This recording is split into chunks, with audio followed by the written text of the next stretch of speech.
যারা বলে ব্রাজিল হারিয়ে গেছে, যারা বলে ব্রাজিলের আর ফিরে আসার সম্ভাবনা নেই, যারা ব্রাজিলকে নিয়ে দিনের পর দিন হাসি তামাশায় লিপ্ত হয়ে আছে, তাদেরকে একটা প্রশ্ন করবেন, ব্রাজিল যদি ফিরে আসে তার স্বরূপে তোমাদের খুঁজে পাওয়া যাবে তো?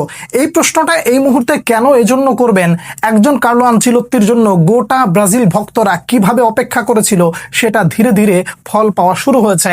ব্রাজিলকে কেউ গোনায় ধরেনি, সেই ব্রাজিল ধীরে ধীরে নিজেদেরকে মোটামুটি একটা শেপে নিয়ে আসছে এবং তারা জানিয়ে রাখছে আহত সিংহের লেজে যদি কেউ পাড়া দেয়, যদি কেউ কানের কাছে এসে আলতু ফালতু শব্দ ব্যবহার করে, কেউ যদি দূর থেকে খোঁচাখুচি করে, তাহলে আমরা সেই উত্তরটা মাঠে দিতে জানি, যেমনটা ভিনিসিয়াস জুনিয়র দিয়েছেন।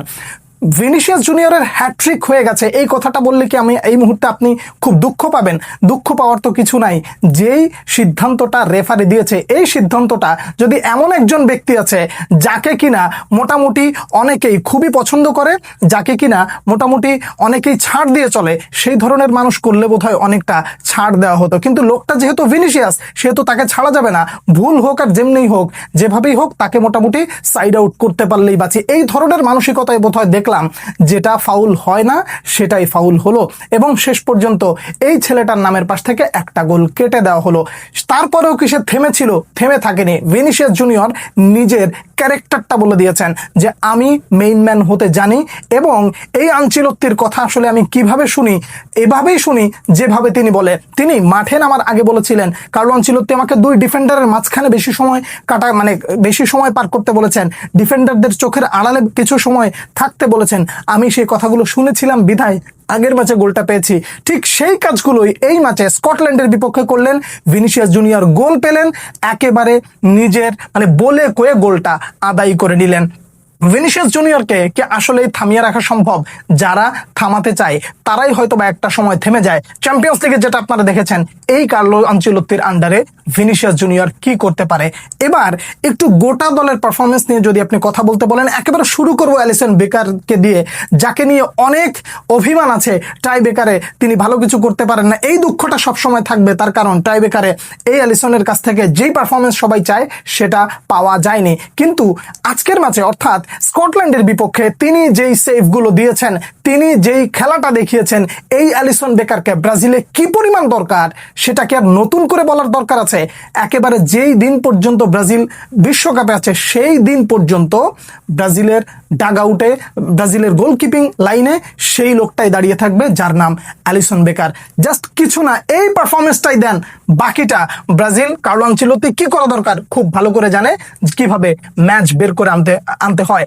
এবার ডিফেন্ডিং যে জায়গাটা আছে সেই জায়গাটা নিয়ে যদি একবার বলতে বলেন, তাহলে একেবারে পরিষ্কার কথা, গ্যাব্রিয়েল মেগালাস এই মুহূর্তে বিশ্বসেরা ডিফেন্ডার। আর কোনো কথা হবে না ভাই, আর কোনো কথাই মুহূর্তে বলতেই চাই না। বিশ্বসেরা ডিফেন্ডার এই জন্যই বলতে চাই, চ্যাম্পিয়ন্স লিগে তার যে দক্ষতা ছিল সেটা সে দেখিয়েছে, আর্সেনালে যে দক্ষতা ছিল সেটা সে দেখিয়েছে, এবং ব্রাজিলে আসার পর যেভাবে দায়িত্ব নিয়ে মোটামুটি একেবারে ডিফেন্সটা সামলাচ্ছেন, এইটাকে আসলে আপনি কোন শব্দে বর্ণনা করবেন?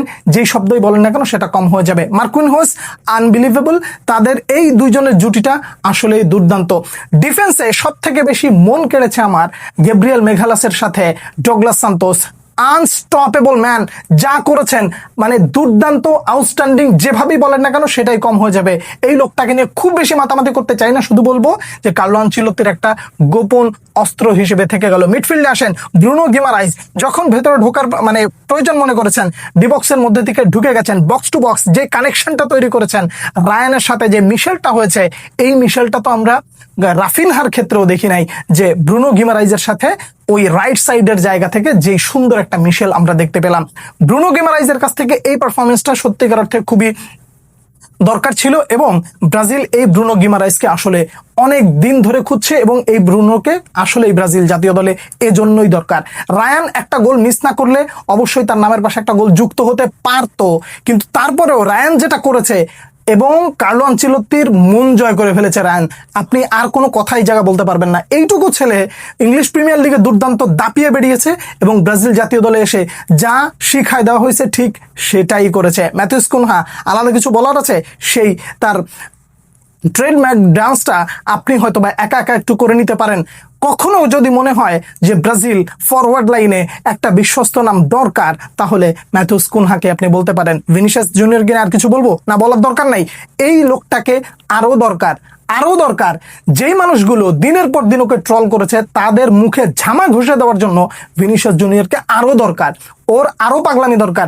আপনারা এই ভিনিসিয়াসকে তো লা লিগায় বলেন কিংবা চ্যাম্পিয়ন্স লিগে বলেন অনেক মেজাজ হারাইতে দেখছেন, ব্রাজিলে এসে দেখছেন যে এই পাগলামিগুলো করতেছে, খেপে যাচ্ছে, রাগান্বিত হচ্ছে? দেখেন নাই। তার মানে ভিনিসিয়াস জুনিয়র ইজ চেঞ্জ, এবং তার মেন্টালিটি, তার মানসিকতা সবকিছু পরিবর্তনের মধ্য দিয়ে ব্রাজিলকে সামনে এগিয়ে নিয়ে যাওয়ার একটা দায়িত্ব তার কাঁধে। এবং সর্বশেষ যাকে নিয়ে বলতে চাই, the Neymar junior is back. এইটুকু সময় ছিলেন, এইটুকু সময় নিজের ভেতরে কি আছে তার একটা আভাস দিয়ে দিলেন। আপনি নেইমারকে নিয়ে কখনো প্রশ্ন করতে পারবেন না যে নেইমার জুনিয়রকে আসলে সে কিছু দেখাইতে পারে নাই, সে এইটা পারে নাই, সেটা পারে নাই, সে কি দেখাইলো কিছুই বুঝলাম না। কিন্তু এই সব বাদ দেন, খালি চিন্তা করেন যে রাইভাল থেকে নিয়ে শুরু করে গোটা বিশ্ব একটা মানুষের ফিরে আসার জন্য কিভাবে অপেক্ষা করেছে। অবশেষে প্রিন্স ফিরে এসেছে, যেন ব্রাজিলের মাটিতে ভালোবাসা ফিরে এসেছে। এই ভালোবাসাটার জন্য দীর্ঘদিন মানুষ অপেক্ষা করেছে। ব্রাজিলের টেকনিক্যাল বিষয় নিয়ে অনেক আলাপ আলোচনা আছে, শুধু আপাতত এটা বলতে চাই, কার্লো আনচেলত্তির মাস্টার স্ট্রোক কাজে লাগতে শুরু করেছে। ধীরে ধীরে এই ব্রাজিল যখন শেপে আসবে, তখন প্রতিপক্ষ তাদের বিরুদ্ধে অর্থাৎ ব্রাজিলের বিরুদ্ধে নামার আগে অবশ্যই হিসেব করে তাদেরকে নামতে হবে। যা খেলা দেখেছি মন ভরে গেছে, শুধু এতটুকু বলবো, এখনো শেষ হয় নাই, স্টেপ বাই স্টেপ আরো সামনে অনেক কিছু করার আছে। এই পারফরমেন্সটার জন্য অনেক দিন ধরে অপেক্ষা করছিলাম, অবশেষে সেটা দেখতে পেলাম। আরো অনেক কিছু দেওয়ার আছে ব্রাজিলের কাছ থেকে। আসলে আপনারা কি দেখলেন, কি পেলেন, কোন জায়গাটায় সব থেকে বেশি ভালো লেগেছে, কার খেলা আপনার মন জয় করেছে, নেইমারের ফিরে আসা কিভাবে উপভোগ করছেন, সবকিছু জানাবেন। পরবর্তী ভিডিওতে দেখা হচ্ছে আবারও। সে পর্যন্ত অনেক অনেক ভালো থাকবেন। আল্লাহ হাফেজ।